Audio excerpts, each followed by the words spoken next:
ഒഡീഷയിലേക്കാണ്. നമുക്കറിയാം ഒഡീഷയിൽ വർഷങ്ങൾക്ക് മുമ്പ് ഓസ്ട്രേലിയൻ മിഷണറി ആയിരുന്ന ഗ്രഹാം സ്റ്റെയിനെയും 2 കുട്ടികളെയും വാനിലിട്ട് തീവ്ര ഹിന്ദുത്വവാദികൾ തീ കൊളുത്തി കൊന്നത്. അതിൽ നിരവധി പേരെ ശിക്ഷിച്ചിരുന്നു. പിന്നീട് അതിൻ്റെ അകത്ത് ഏറ്റവും പ്രധാനിയായി ഇപ്പോൾ ജയിലിൽ ജീവപര്യന്തം തടവ് ശിക്ഷ അനുഭവിക്കുന്നത് ദാരാ സിംഗ് എന്നൊരു വ്യക്തി മാത്രമാണ്. അപ്പോൾ ഇയാളെ നിലവിൽ അവിടുത്തെ ഒഡീഷ സർക്കാർ ജയിലിൽ നല്ല നടപ്പാണെന്ന് പറഞ്ഞിട്ട് ഈ ഓഗസ്റ്റ് 15 കുറ്റമുക്തനാക്കിയിട്ട് പുറത്തുവിടും എന്നുള്ളതാണ് അറിയുന്നത്. കുറ്റമുക്തനല്ല, അദ്ദേഹത്തെ പുറത്തേക്ക് വിടും എന്നുള്ളതാണ് അറിയുന്നത്. ഈ ദാരാ സിംഗ് ഈ ശിക്ഷാ കാലയളവിൻ്റെ ഇടക്കും അല്ലെ അതിന് മുമ്പും പറഞ്ഞുകൊണ്ടിരുന്ന ഇത് ചെയ്തതിൽ, ഇങ്ങനെ ഒരു ക്രൂരകൃത്യം ചെയ്തതിൽ തനിക്കൊരിക്കൽ പോലും ഒരു മനസ്താപമോ പശ്ചാത്താപമോ തോന്നിയിട്ടില്ല എന്നുള്ളതാണ്. ഇതുപോലെ മുമ്പും ഒരു പ്രതിയെ ജയിലിലെ നല്ല അടപ്പിൻ്റെ പേരിൽ അവിടെ നിന്നും പുറത്തു വിട്ടിരുന്നു. അദ്ദേഹത്തിന് VHP ആയിരുന്നു വലിയ സ്വീകരണം നൽകിയിരുന്നത്. ഈ ഗ്രഹാം സ്റ്റെയിൻസിൻ്റെ ഈ കുട്ടികളെയും ചുട്ടുവന്ന ഈ കേസ് ലോകമെമ്പാടെ ചർച്ച ചെയ്തതും ആ രീതിയിൽ അവിടുത്തെ തീവ്ര ഹിന്ദുത്വവാദികൾ എന്താണ് ചെയ്തതെന്നത് നമ്മുടെ മുമ്പിലുണ്ട്.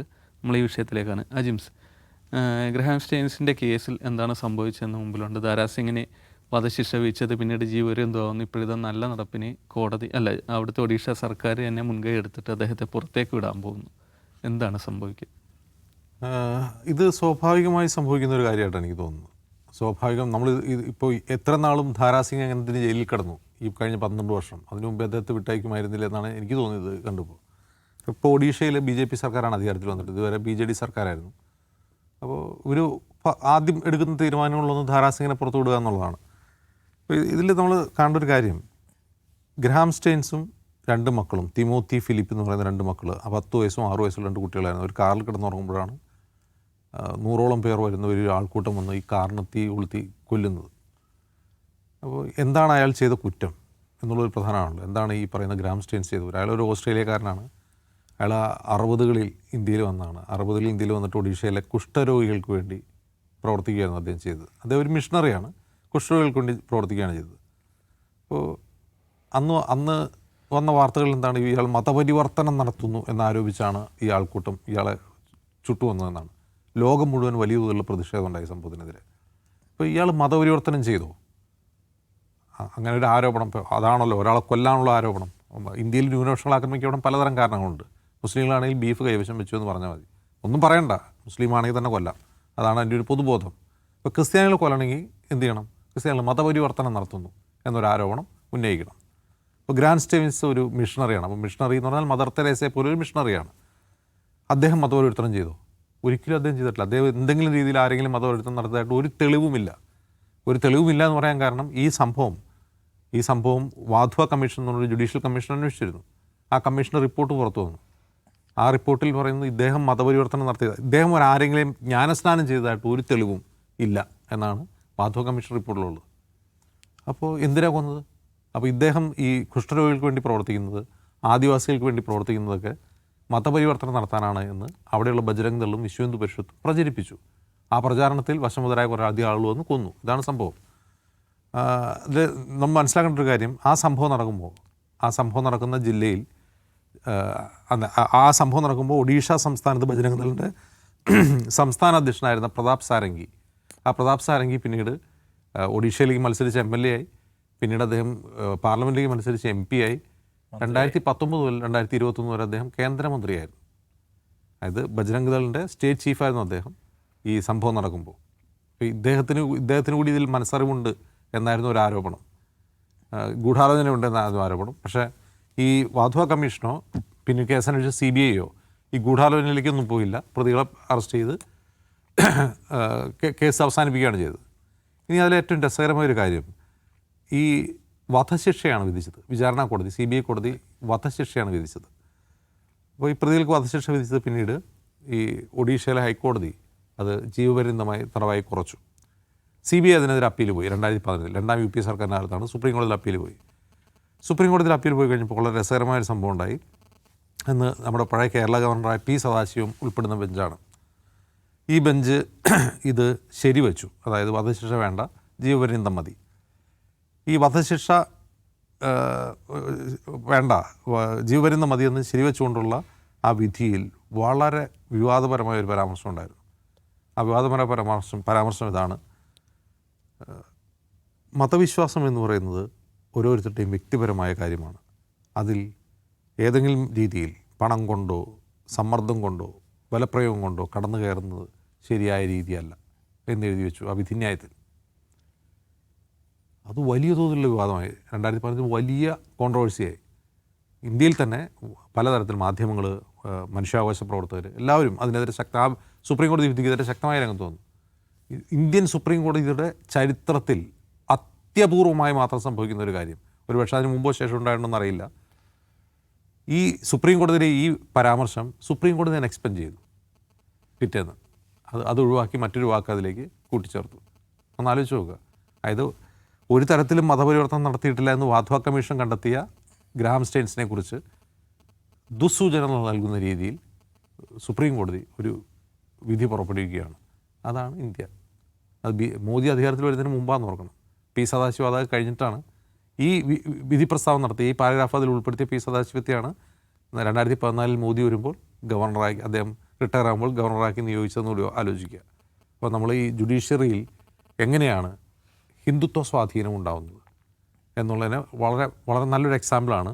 ഇതേ സദാശിവത്തെ 3 വർഷം കഴിയുമ്പോൾ അദ്ദേഹം റിട്ടയർ ആകുമ്പോൾ കേരളത്തിൻ്റെ ഗവർണറായി നിയോഗിക്കുകയാണ് മോദി സർക്കാർ ചെയ്യുന്നത്. അതേ മോദി സർക്കാരിൻ്റെ കാലത്താണ് സുപ്രീം കോടതിയിൽ നിന്ന് വേഗം തന്നെ ഒഡീഷയിലെ ആ കമ്മിറ്റി ഇത് പരിശോധിച്ച് ദാരാസിംഗിനെ പുറത്തു വിടൂ എന്ന് പറയുന്നത്. അപ്പോൾ ദാരാസിംഗിൻ്റെ മോചനാപേക്ഷയിൽ അദ്ദേഹം പറയുന്നൊരു കാര്യം, ഞാൻ ഈ 26 വർഷം ജയിലിൽ കിടന്നു, 99 മുതൽ 2000 മുതൽ 2026 വരെ.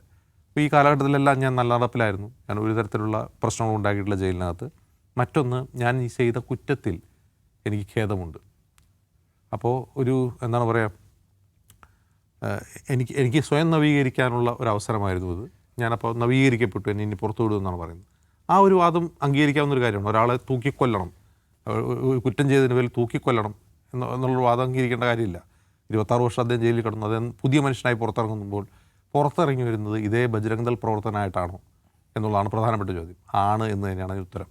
കാരണം ഇതേ ധാരാസിംഗിനെ ബജ്രംഗ് ദൾ ഒരു ഹീറോ ആയിട്ടാണ് വിശേഷിപ്പിക്കുന്നത്, സെലിബ്രേറ്റ് ചെയ്യപ്പെടുന്നത്. ഇദ്ദേഹം പുറത്തേക്ക് വരുമ്പോൾ അദ്ദേഹത്തിന് സ്വീകരണം ഒരുക്കുകയും അദ്ദേഹത്തിൻ്റെ അവദാനങ്ങൾ വാഴ്ത്തുകയും ചെയ്യുന്ന ഒരു കാഴ്ചയായിരിക്കും നമ്മൾ കാണുക. അപ്പോൾ അദ്ദേഹം പുറത്തിറങ്ങാൻ വേണ്ടി അദ്ദേഹം പറയുന്നത്, ഞാൻ മാറ്റം വന്നു, ഞാൻ നല്ലവനായി എന്ന് പറയുന്നതിൽ കാര്യമില്ല. നല്ലവനായി എന്ന യഥാർത്ഥത്തിലാണ് നല്ലവൻ എന്ന് പറയുന്നത്. അതും ചിലപ്പോൾ ജയിലിൽ വളരെ നല്ല ജീവിതം, ശാന്തമായ ജീവിതം നയിച്ചിട്ടുണ്ടാകാം, ലളിത ജീവിതം നയിച്ചിട്ടുണ്ടാകാം, ഭക്തിയുള്ള ജീവിതം നയിച്ചിട്ടുണ്ടാകാം. പക്ഷെ അതൊന്നും അദ്ദേഹം ചെയ്യുന്ന ക്രൈമിനുള്ള പരിഹാരമല്ല. കാരണം ഞാൻ മുമ്പ് സൂചിപ്പിച്ച ഈ പ്രതാപ് സാരംഗി എന്ന് പറയുന്ന മനുഷ്യൻ, അദ്ദേഹം കേന്ദ്രമന്ത്രിയായപ്പോൾ മലയാളത്തിലെ പ്രധാനപ്പെട്ട മാധ്യമങ്ങൾ ഉൾപ്പെടെ അദ്ദേഹത്തെ പറ്റി പറഞ്ഞത് സന്യാസിയായി ജീവിക്കുന്ന രാഷ്ട്രീയക്കാരൻ എന്നായിരുന്നു. സൈക്കിളിൽ ചവിട്ടി മൺകുടിലിൽ ജീവിക്കുന്ന രാഷ്ട്രീയക്കാരൻ. അയാളുടെ മേൽനോട്ടത്തിലാണ് അവിടെ എന്ത് കാണുന്നത്, ഈ പറയുന്ന ഈ കൂട്ടക്കൊല കാണുന്നത്. അവിടെ കൊണ്ടും തീർന്നോ? ഈ 99 സംഭവം ഉണ്ടായി. 8 വർഷത്തിന് ശേഷം 2007 കാണ്ഡമാലിൽ വലിയ കൂട്ടക്കൊല ക്രിസ്ത്യാനികൾക്കെതിരെ നടന്നു. അപ്പോഴും ഇതേ പ്രതാപ് സാരംഗി അവിടെയുണ്ട്, ഒഡീഷയിലുണ്ട് അതേ പ്രതാപ് സാരംഗി. 100 കണക്കിന് ആളുകൾ കൊല്ലപ്പെട്ടു, 40ഓളം സ്ത്രീകൾ കൂട്ടബലാത്സംഗത്തിനിരയായി, 5000 മുതൽ 6000 വരെ ചർച്ചകൾ ചുട്ടരിക്കപ്പെട്ടു. ഇന്ത്യ കണ്ട ഏറ്റവും വലിയ ക്രിസ്ത്യൻ വിരുദ്ധ കലാപമായിരുന്നു കണ്ഡമാലി. കന്യാസ്ത്രീകൾ ഉൾപ്പെടെ റേപ്പ് ചെയ്യപ്പെട്ടു. അപ്പോൾ അത് നടക്കുമ്പോഴും ഇതേ സൈക്കിളിൽ നടക്കുന്ന അവധൂതനായ സന്യാസി തുല്യനായ പ്രതാപ് സാരംഗി ഒഡീഷയിലുണ്ട്. അന്ന് ധാരാസിംഗ് ജയിലിലായതുകൊണ്ടാണ് അതിൽ പങ്കെടുക്കാത്തത്. ജയിലിൽ നിന്ന് പുറത്തിറങ്ങുന്ന ഈ പറയുന്ന എന്തായുള്ളവർ ധാരാസിംഗ് ഒരു പുതിയ മനുഷ്യനാവുകയല്ല, അയാൾ പഴയ ബജ്രംഗ് ദളിനായിട്ടായിരിക്കും പുറത്തിറങ്ങുക. നിഷാദ്, ഈ കേസിൽ നിലവിൽ 51 പേരെയായിരുന്നു പോലീസ് അറസ്റ്റ് ചെയ്തിരുന്നത്. 37 പേരെ വിചാരണ കോടതി വിട്ടയച്ചു. പിന്നീടാണ് CBI 14 പേരെ, ധാരാസിംഗ് അടക്കം 14 പേരെ കുറ്റക്കാരാണെന്ന് കണ്ടെത്തി. പിന്നീട് അതിൽ വീണ്ടും അപ്പീലിൽ പോയപ്പോൾ അതിൽ 11 പേരെ കൂടി ഹൈക്കോടതി മോചിപ്പിച്ചു. ഏറ്റവും അവസാനം ഇപ്പോൾ ജയിലിൽ കഴിയുന്ന ആളാണ് ധാരാസിംഗ്. ധാരാസിംഗിനെ കൂടിയിട്ട് നല്ലടപ്പിൻ്റെ പേരിൽ പുറത്തുവിട്ടു. ഇതിനു മുമ്പ് നല്ലടപ്പിൻ്റെ പേരിൽ പുറത്തുവിട്ട ആളെ VHP വലിയ ആരവത്തോടെയാണ് സ്വീകരിച്ചുകൊണ്ടുപോയത്. ഈ നീതിന്യായ വ്യവസ്ഥയിൽ അല്ലെങ്കിൽ ഇത്തരം സംവിധാനങ്ങളോടുള്ള ഒരു വിശ്വാസം കൂടിയിട്ട് ക്രൈസ്തവ സമൂഹത്തിന് കൂടിയിട്ട് നശിക്കുകയല്ലേ ഇങ്ങനെയൊക്കെ? അല്ല, ഇന്ത്യൻ നീതിന്യായ ചരിത്രത്തിലെ ഏറ്റവും മോശപ്പെട്ട അധ്യായങ്ങളിലൊന്നാണ് ഈ കേസ് നമുക്ക് ഉറപ്പായിട്ടും വിചാരിക്കേണ്ടി വരും. കാരണം ഈ കേസ് എന്താണ്, ശരിക്കും നേരത്തെ പറഞ്ഞ പോലെ ആദിവാസി വിഭാഗങ്ങളുടെ ഏതൊരു ചെറിയ പരിപാടിയിലോ മറ്റോ പങ്കെടുക്കാൻ വേണ്ടി 2 മക്കൾക്കൊപ്പം വന്നു ഈ മനുഷ്യൻ, ഓസ്ട്രേലിയക്കാരനായ ഗ്രഹാം സ്റ്റെയിൻ. അദ്ദേഹം വണ്ടിയിൽ കിടന്ന് ഉറങ്ങുന്ന സമയത്ത് 100ഓളം ആൾക്കാർ വന്നിട്ടാണ് ഇവരെ കൊല്ലുന്നത്. എങ്ങനെയാണ് കൊല്ലുന്നത്? നിങ്ങളിവിടെ മതപരിവർത്തനം നടത്തുകയല്ലെന്ന് ചോദിച്ച് ആക്രോശം ഉണ്ടാക്കുന്നു. ആ കുഞ്ഞുങ്ങൾ പേടിച്ച് കരയുന്നു. ഒരു കുട്ടിക്ക് 10 വയസ്സേ ഉള്ളൂ, മറ്റേ കുട്ടിക്ക് 6 വയസ്സും. എന്നിട്ട് പെട്രോൾ അടക്കമുള്ള സാധനങ്ങൾ വണ്ടിയുടെ മുകളിലേക്ക് ഒഴിക്കുന്നു. ഈ വണ്ടി പുറത്തുനിന്ന് ലോക്ക് ചെയ്യുന്നു, തീ കൊടുക്കുന്നു.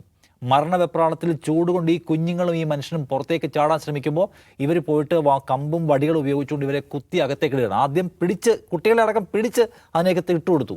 അവസാനം പുറത്തേക്ക് വരാൻ ശ്രമിക്കും. ഇവർക്ക് അടുക്കാൻ പറ്റുന്ന ഒരു കമ്പും വടികളും കൊണ്ട് ഇവരെ കുത്തി അകത്തേക്കിട്ട് മരണം ഉറപ്പാക്കി ചുട്ടരിച്ചു കൊന്ന ഇന്ത്യയുടെ ചരിത്രത്തിലെ ഏറ്റവും മൃഗീയമായിട്ടുള്ള കൊലപാതകങ്ങളിലൊന്നാണ് ഗ്രഹാം സ്റ്റെയിനെയും 2 കുഞ്ഞുങ്ങളെയും 10ഉം 6ഉം വയസ്സുള്ള കുഞ്ഞുങ്ങളെ കൊന്ന സംഭവം എന്ന് ഓർക്കണം. അത് ആ വണ്ടിക്ക് ചുറ്റും കൂടി നിന്നിട്ട് അവർക്ക് രക്ഷപ്പെടാൻ കഴിയാത്ത വിധത്തിലുള്ള ഒരു ആൾക്കൂട്ടം അവിടെ ഉണ്ടായിരുന്നു. 2 അവിടെ ഉണ്ടായിരുന്ന ഗ്രാമവാസികളായിട്ടുള്ള പല ആൾക്കാരും ഈ സംഭവം ഉണ്ടാകുമ്പോൾ രക്ഷപ്പെടുത്താൻ ശ്രമിച്ചെങ്കിലും രക്ഷപ്പെടുത്താൻ ശ്രമിച്ചവരെ കൂടി ആൾക്കൂട്ടം ആക്രമിക്കുകയും ഭീഷണിപ്പെടുത്തി ഓടിക്കുകയും ചെയ്തു. ദാരാ സിംഗ് ഒറ്റയ്ക്ക് ചെയ്തതാണോ? 2 പേർക്ക് ചെയ്യാൻ പറ്റുമോ? 3 പേർക്ക്? 10 പേര് കൂടിയാൽ ചെയ്യാൻ പറ്റില്ല. അത്ര വലിയ ആൾക്കൂട്ടം ചെയ്ത് നിർവഹിച്ചൊരു കുറ്റമാണ്. അതിൽ എത്ര പേര് ശിക്ഷിക്കപ്പെട്ടു? അവസാനം പോയപ്പോൾ ആ കൂട്ടത്തിലുണ്ടായിരുന്ന മുഴുവൻ പേരെയും 2 പേരെ ഒഴികെ ബാക്കി മുഴുവൻ പേരെയും കോടതി വെറുതെ വിട്ടു. ഇതിൽ തന്നെ ഉണ്ട് ഈ കേസിൻ്റെ വലിയ കളങ്കം. ഒരു മനുഷ്യനെയും അയാളുടെ 2 കുഞ്ഞുങ്ങളെയും ഇന്ത്യ പോലെ ഒരു സ്ഥലത്തെ, ഒരു നാട്ടിലെ, ഒരു ദാരിദ്ര്യം പിടിച്ച സ്ഥലത്തെ കുഷ്ഠരോഗികളെ രക്ഷിക്കാൻ അയാളുടെ വിശ്വാസത്തിൻ്റെ ഭാഗമായിട്ടും അയാളുടെ സഹജീവി സ്നേഹത്തിൻ്റെ ഭാഗമായിട്ടും കുടുംബസമേതം വന്ന് ഇവിടെ കിടന്ന് ജീവിതം നശിപ്പിച്ച ഒരു മനുഷ്യനോട് നാം കൊടുത്ത മറുപടിയാണിത്. അത് ലോകത്തെ നടുക്കിക്കളഞ്ഞൊരു സംഭവമാണ്. അതിൽ 2 പേരെ മാത്രമാണ് ശിക്ഷിച്ചത് നോക്കണം. അത് ആ കൊലപാതകത്തിൻ്റെ ഒരു ക്രൂരത വെച്ച് നോക്കിയാൽ അതിന് ഇന്ത്യയിൽ പരമാവധി ശിക്ഷ കിട്ടണമെന്നാണ് എല്ലാവരും ആഗ്രഹിക്കുക. ഹൈക്കോടതിയും പറഞ്ഞു, സുപ്രീം കോടതിയും പറഞ്ഞു. എന്താ പറഞ്ഞത്? ഇത് അപൂർവങ്ങളിൽ അപൂർവമായ കേസൊന്നുമല്ല, വധശിക്ഷ കൊടുക്കാൻ പറ്റില്ല എന്ന്. അതിന് നേരത്തെ അജ്മസ് പറഞ്ഞ പോലെ നമ്മളെ ഞെട്ടിപ്പിക്കുന്ന പരാമർശങ്ങൾ എഴുതി വെച്ചു. എന്താണ്? മതപരിവർത്തനം നടത്തുന്ന ഗ്രഹാം സ്റ്റെയിനെ ഒരു പാഠം പഠിപ്പിക്കണമെന്നാണ് പ്രതികൾ ആഗ്രഹിച്ചത് എന്ന് എഴുതി വെച്ചിരിക്കുകയാണ്. സുപ്രീം കോടതി, പരമോന്നത കോടതി എഴുതി വെച്ചാണ് പാഠം പഠിപ്പിക്കണം. രണ്ടാമത്തേതാണ് ഈ പറഞ്ഞ പോലെ സമ്മർദ്ദം, മറ്റ് സംഗതികൾ ഉപയോഗിച്ചുകൊണ്ടുള്ള മതത്തിലേക്കുള്ള വിശ്വാസത്തിലേക്ക് കടന്നു കയറാൻ ശ്രമിക്കുന്നത് ശരിയല്ല എന്ന് പറഞ്ഞാൽ വൃത്തികെട്ട പരാമർശങ്ങൾ ഇന്ത്യയിലെ സുപ്രീം കോടതി എഴുതി വെച്ചത്. അപ്പോൾ ഒരു മനുഷ്യൻ ഇങ്ങനെ വർഗീയതയുടെ പേരിൽ ഭീകര സ്വഭാവത്തിൽ ആക്രമിക്കപ്പെട്ട ഒരു സംഭവത്തോട് ഇന്ത്യയിലെ ജുഡീഷ്യറി എടുത്ത സമീപനം എന്താണ് എന്ന് നോക്കണം. അപ്പോൾ അതാണ് നമ്മുടെ ഏറ്റവും വലിയ നിരാശകളിലൊന്ന്. നമ്മൾ എന്ന് വെച്ചാൽ ഈ പരസ്പരം സഹായിച്ചും സഹകരിച്ചും കലർന്നും ലോകത്ത് ജീവിക്കുന്ന ഒരു സമൂഹമാണ്. അപ്പോൾ ഒരു നാട്ടിൽ നിന്ന് വന്ന മനുഷ്യന്മാർ നമ്മളെ സഹായിക്കാൻ തീരുമാനിക്കുമ്പോൾ ആർക്കാണോ സഹായം ആവശ്യമുള്ളത് അവരെ നമ്മളൊട്ട് നേരിട്ട് സഹായിക്കത്തുമില്ല. അവരവരുടെ നരകജീവിതം നയിക്കണം. ആരെങ്കിലും അവരുടെ ഒരു സഹജീവി സ്നേഹം കൊണ്ട് സഹായിച്ചാൽ അത് സമ്മതിക്കില്ല. അവരെ ചുട്ടുകൊല്ലുക, അവരുടെ കുഞ്ഞുങ്ങളെ കൊല്ലുക. എന്നിട്ടും അവരുടെ ഗ്ലാഡീസ് എന്നാണ് അവരുടെ ഭാര്യയുടെ പേര്. അവർ ഈ കൊലപാതകം നടത്തിയ ആളുകൾക്ക് മാപ്പ് കൊടുക്കുകയും അവരിവിടെ തന്നെ തുടരുകയും തൻ്റെ ഭർത്താവും കുഞ്ഞുങ്ങളും അടക്കമുള്ള സംഘം എന്താണ് ഇവിടെ ചെയ്തുകൊണ്ടിരുന്നത് ആ ജീവകാരുണ്യ പ്രവർത്തനങ്ങളിൽ അവർ തുടരുകയും ചെയ്തു എന്നുള്ളതാണ് ചരിത്രം. കാരണം അവരുടെ ഒരു ഗ്രേറ്റ്നസ് നമ്മൾ കാണണം. പിന്നെ സംഘപരിവാറിൻ്റെ കാര്യം അതിപ്പോൾ നമ്മൾ കൂടുതൽ വിശദീകരിക്കേണ്ട കാര്യമൊന്നുമില്ല. ഈ സംഭവം നടന്ന മണ്ഡലത്തിലെ MLA ആണ് ഇപ്പോൾ അവിടുത്തെ രാംചരൺ മാജി എന്ന് പറഞ്ഞ മുഖ്യമന്ത്രി. അദ്ദേഹം ഇതിന് മുൻപ് തന്നെ ഈ ജയിലിൽ കിടക്കുന്ന ധാരാ സിംഗിനെ വിട്ടുകിട്ടണമെന്ന് അദ്ദേഹം പ്രതിപക്ഷത്തിരിക്കുന്ന സമയത്ത് തന്നെ പല കുറി ആവശ്യപ്പെട്ട ആളാണ്. സുദർശൻ TV എന്ന് പറയുന്ന സംഘപരിവാറിൻ്റെ ഒരു യൂട്യൂബ് ചാനലോ മറ്റോ ഉണ്ട്. അതിൻ്റെ ചീഫ് എഡിറ്റർ വന്നിട്ട് ഈ ധാരാ സിംഗിനെ കാണാൻ ശ്രമിച്ചപ്പോൾ അനുമതി കൊടുത്തില്ല അന്നത്തെ സർക്കാർ. അയാളെ അനുമതി കൊടുക്കണമെന്ന് ആവശ്യപ്പെട്ടുകൊണ്ട് ആ സുദർശൻ TVയുടെ ചീഫിൻ്റെ കൂടെ ജയിലിന് പുറത്ത് സമരം ചെയ്ത ആളാണ് ഇന്നത്തെ മുഖ്യമന്ത്രിയായിട്ടുള്ള രാംചരൺ മാജി എന്ന് പറയുന്ന ആൾ. അപ്പോൾ അയാൾ മുഖ്യമന്ത്രി ആകുമ്പോൾ പിന്നെ ഇയാളെ വിടാനില്ലാതെ ആദ്യത്തെ പരിപാടി പിന്നെ എന്തായിരിക്കും? സ്വാഭാവികമാണത്. ബിൽക്കിസ് ബാനുവിൻ്റെ കേസിലെ പ്രതികളെ വിടാൻ സർക്കാർ തീരുമാനിച്ചില്ല. ഏത് സർക്കാർ തീരുമാനിച്ചത്? BJPയുടെ സർക്കാർ. ബിൽക്കിസ് ബാനുവിൻ്റെ കേസ് എന്താണ്? ഗുജറാത്തിലെ വംശഹത്യ നടക്കുമ്പോൾ അവരുടെ വീട്ടിലേക്ക് കടന്നു കയറി വന്ന് അവരുടെ വീട്ടിലെ 7 പേരെ കൊന്നു. എന്നിട്ട് ഇവരെ പലരാൽ വന്നു റേപ്പ് ചെയ്തു. അമ്മ റേപ്പ് ചെയ്തിപ്പെട്ടുകൊണ്ടിരിക്കുമ്പോൾ 3 വയസ്സുള്ള കുഞ്ഞിനെ തലയിലടിച്ച് കൊല്ലുന്നു. ഈ സംഭവത്തിലെ പ്രതികളെയാണ് വെറുതെ പുറത്തിറക്കി വിടാൻ സർക്കാർ തീരുമാനിക്കുന്നത് മാത്രമല്ല, പുറത്തിറങ്ങി വരുമ്പോൾ അവർക്ക് ആരാണ് സ്വീകരണം നൽകുന്നത്? ഹിന്ദുത്വവാദികൾ. ലഡ്ഡുവും കാവ്യ മാലയും അണിച്ചവരെ സ്വീകരിക്കുകയാണ്. റാം റഹീം, ഗുർപ്രീത് റാം റഹീം എന്ന് പറഞ്ഞ ഒരു കക്ഷിയുണ്ടല്ലോ, അയാൾ എന്തിൻ്റെ പേരിലാണ് എന്താണ് ജയിലിൽ അടയ്ക്കപ്പെട്ടതെന്ന് നമുക്കറിയാം. കൊടിയ കുറ്റങ്ങൾ ചെയ്തതിൻ്റെ പേരിലാണ്. അയാളെ പുറത്തിറക്കി വിടാൻ തീരുമാനിച്ച ഭരണകൂടം ആരുടെ ഭരണകൂടമാണ്? അപ്പോൾ ഇവരെ സംബന്ധിച്ച് ഇത്തരത്തിൽ കുഞ്ഞുങ്ങളെ കൊല്ലുക, റേപ്പ് നടത്തുക, ഹീനമായ കുറ്റകൃത്യങ്ങൾ ചെയ്യുക, ഇതൊക്കെ ഹിന്ദുത്വത്തിൻ്റെ ഒരു ഹുങ്കാര ഭാഗമായിട്ട് ചെയ്യുന്നതാണെങ്കിൽ അവർക്ക് ഹീറോയാണ്. ആ ഹീറോകളെല്ലാം പുറത്തേക്ക് കൊണ്ടുവന്നിട്ട് ആദരിക്കണം. ഇപ്പോൾ ഈ പറഞ്ഞ ധാരാ സിംഗിനെ പുറത്തേക്ക് ഇറക്കിക്കൊണ്ടുവരാൻ തീരുമാനിക്കുകയാണ്. ആരാ പുറത്തേക്ക് കൊണ്ടുവരുന്നത്? പുറത്തേക്ക് ഇറക്കിക്കൊണ്ടുവരുന്നത് ഹിന്ദുത്വത്തിൻ്റെ ആൾക്കാരാണ്. അയാൾ പറയാണ് അയാൾക്ക് മാനസാന്തരം വന്നെങ്കിൽ അയാൾ ഇറങ്ങി വരുന്നത് എവിടേക്കാണ്? എക്കോസിസ്റ്റം ഏതാണ്? ഇതേ ഹിന്ദുത്വത്തിൻ്റെ ഭരണകൂടം, ഇതേ ഹിന്ദുത്വത്തിൻ്റെ ആൾക്കൂട്ടം, ഇതേ ഹിംസാത്മകമായിട്ടുള്ള ഒരു അന്തരീക്ഷം, അതിലേക്ക് അയാൾ ഇറങ്ങി വരുന്നത്. ആ അന്തരീക്ഷവും അവർക്ക് അധികാരമില്ല, അയാൾക്ക് ഇറങ്ങാനും പറ്റത്തില്ല. അയാളെ ഇറക്കുന്നത് തന്നെ ഹെയ്റ്റിൻ്റെ ഒരു ഭരണകൂട രൂപമാണ്. അത് നമ്മൾ കണ്ട കാര്യം. അപ്പോൾ അത് ഇറങ്ങി വരുമ്പോൾ അയാൾ മാനസാന്തരപ്പെട്ടു എന്ന് വിചാരിക്കാൻ എന്താ നിവൃത്തി? ഇപ്പോൾ 25 വർഷം കഴിഞ്ഞു. ഇപ്പോൾ കാണ്ടമാല കഴിച്ചിട്ട് 20 വർഷവും പിന്നിട്ട് പോകുന്നു. എന്നിട്ട് ക്രിസ്ത്യാനികളുടെ കാര്യത്തിൽ ഞങ്ങൾക്ക് മാനസാന്തരം വന്നു എന്ന് ഇവർ പറയുന്നല്ലോ. ആർക്കാ മാനസാന്തരം വന്നത്? ഇപ്പോഴും ഡേ ബൈ ഡേ ഓരോ ദിവസവും ക്രിസ്ത്യാനികൾ ഇന്ത്യയിൽ ആക്രമിക്കപ്പെട്ടുകൊണ്ടിരിക്കുകയാണ്. അവർ മുസ്ലിങ്ങൾ ആക്രമിക്കുന്നു, കൊല ചെയ്യപ്പെടുന്നു, ക്രിസ്ത്യാനികൾ കൊല ചെയ്യപ്പെടുന്നവരെണ്ണം കുറവാണ്. പക്ഷേ ഗ്രാമങ്ങളിലുള്ള ഭ്രഷ്ട് കൽപ്പിക്കുന്നു, ആക്രമിക്കുന്നു, പള്ളികൾ തകർക്കുന്നു. മണിപ്പൂരിൽ ആയിരക്കണക്കിന് ആൾക്കാർ ഇതിൻ്റെ എഫക്റ്റഡ് പാർട്ടീസ് ഉണ്ട്, നൂറുകണക്കിന് പേര് കൊല്ലപ്പെടുകയും ചെയ്തിട്ടുണ്ട്. അപ്പോൾ ഇത്രയും വർഷങ്ങളിൽ പിന്നിട്ട് കഴിയുമ്പോഴും ഇപ്പോഴും ഈ ധാരാസിംഗ് എന്ന് പറയുന്ന ക്രിമിനലിനെ ഇറക്കിവിടാൻ തീരുമാനിക്കുന്ന ദിവസവും ഇന്ത്യയിൽ ന്യൂനപക്ഷങ്ങൾ, ക്രിസ്ത്യാനികൾ സുരക്ഷിതരല്ല. അവരുടെ ജീവിതം കുറച്ചുകൂടി ഇൻസെക്യൂറായി അരക്ഷിതമായൊരു സന്ദർഭത്തിലാണ് ഇറക്കിവിടാൻ തീരുമാനിക്കുന്നത്. അപ്പോൾ ഇന്ത്യയിലെ ഭരണകൂടം അതിൻ്റെ നടപടികളെ മോണിറ്റർ ചെയ്യേണ്ട കോടതികൾ എന്തുമാത്രം നിരാശാഭരിതമായിട്ടാണ് പെരുമാറുന്നത് എന്നതിൻ്റെ ഏറ്റവും വലിയ ഉദാഹരണങ്ങളിലൊന്നായിട്ട് ഈ ഗ്രഹാം സ്റ്റെയിനിൻ്റെ കേസ് അതിനകത്തുള്ള ഇപ്പോഴത്തെ നടപടികൾ രേഖപ്പെടുത്തുന്ന കാര്യത്തിലൊരു തർക്കമില്ല. ജയിലിന് പുറത്തെത്തുന്ന ഈ ധാരാസിംഗിനെ തോളിലേറ്റുക തീവ്ര ഹിന്ദുത്വവാദികൾ തന്നെയായിരിക്കും, അതിൽ യാതൊരു സംശയവുമില്ല. അതൊക്കെ കണ്ട് നിരാശപ്പെടാനേ നമുക്ക് കഴിയുള്ളൂ.